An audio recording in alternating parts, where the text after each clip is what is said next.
Hi, I'm Dan McCoy. Welcome to the factory. Today, we're going to talk a little bit about the stand-up caramel. So what is a stand-up caramel? So caramel, of course, is a mixture of sugar, butter, cream. Everybody's had one of those. You unwrap them, you dip an apple in it at Halloween. But a stand-up caramel is a caramel that actually has straight sides. So like we have here. And here at Hill Country Chocolate, what we do is we take and make our caramel recipe and we pour it into silicone molds. And you may wonder, okay, why do we do that? Well, a couple things. Number one, you've got to get the flavor correct in a caramel, which means you've got to cook it long enough to develop that Maillard reaction, the browning, that unctuousness that happens in caramel. Second thing is you got to get the texture right. We don't want a caramel that's hard. We'd like to have a caramel that, for instance, is soft. So if you chew it and you eat it, it's easy to eat. It doesn't stick to your teeth like it's not sticking to my hands. And that is a little bit of a trick, and we're going to talk about that in a later video, like actually how do you make a caramel have this particular texture. But probably the hardest thing to do with a caramel is actually to make it shaped correctly. Because the problem is that if you work on the flavor and you work on the texture, often it's soft. And if you try to cut these before you can mold them or put them in chocolate, they tend to get really flabby. And what will happen is the sides of the caramel will start to weep. And you'll end up with an uneven and basically an ugly caramel. So what we do is we take our hot caramel and we pour it on top of these silicone molds. We get these from Chef Rubber.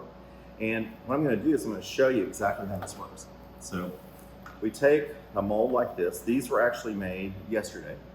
And right before we enrobe it, we will bend this over and pop these caramels out of the mold.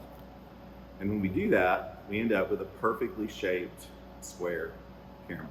So I'm going to do a couple of these just to show you how this works. And this is basically the way we do this process. We do it right at the last minute, right? Because we don't want these to sit around, because if they do, they'll get flabby sides. So we're going to do these. Walk over to me, and I'm going to show you what we do next. Okay, so we're here at the enrobing machine. We've got the chocolate in temper. This is dark chocolate. So just to give you a little bit of background on what this machine does. So this machine melts chocolate at the bottom. It takes out all the crystals that are present in the chocolate.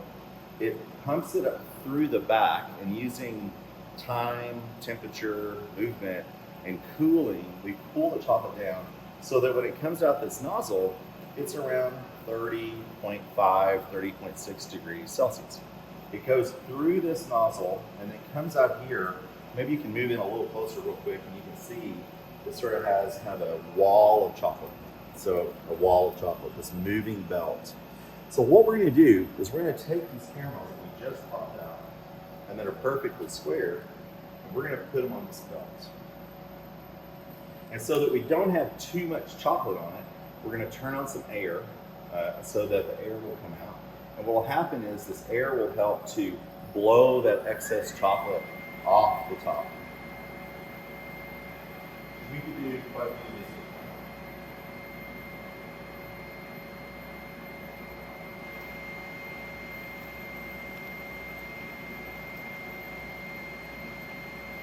You'll see the air will start to blow the chocolate off. And then when it gets to the end, we're going to turn on this paper belt so that the chocolate can migrate off the belt onto the paper right here.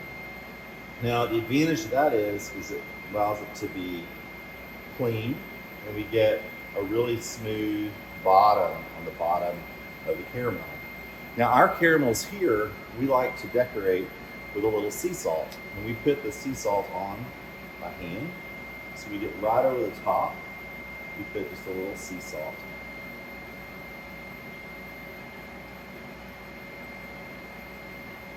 Not much, just a little.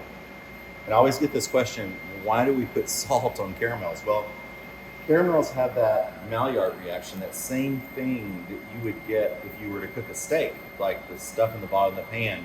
And just like steak tastes better with a little bit of salt. Salt tends to make that caramelization reaction actually taste better. So that's how we make our straight-sided dark chocolate sea salt caramels.